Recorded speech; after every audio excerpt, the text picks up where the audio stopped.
Today we will be showing you how to replace the power supply for a Quantum Scalar 50, PX502, and Sun C4 tape library. These libraries all share the same hardware configuration and menu structure. For these videos, we will be showing the replacement procedure using a Quantum Scalar 50 library. However, the procedure is the same for the other libraries as well. This replacement will not require downtime. There are a few reasons that you may require a replacement power supply. The power supply could be completely dead, or it may have a fan that is spinning at either too low of a speed or not spinning at all and causing a power supply fault. If any of these issues is occurring, you will need to replace the power supply. The power supplies in this library are redundant, so you will be able to swap out the faulty power supply while the library still remains running.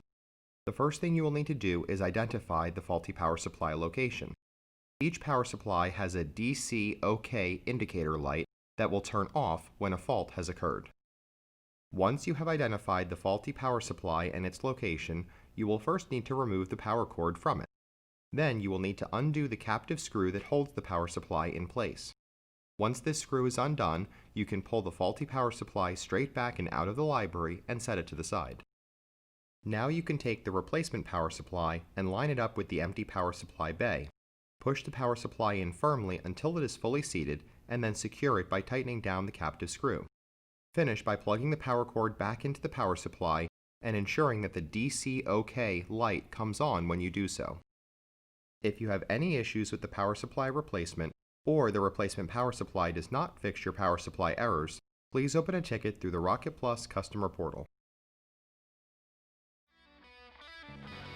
Thanks for watching. This has been another video by the Top 10 USA Video Production Team. We look forward to sharing more content with you going forward, so please check out our YouTube channel and please subscribe so that you get notified whenever we release a new piece of content.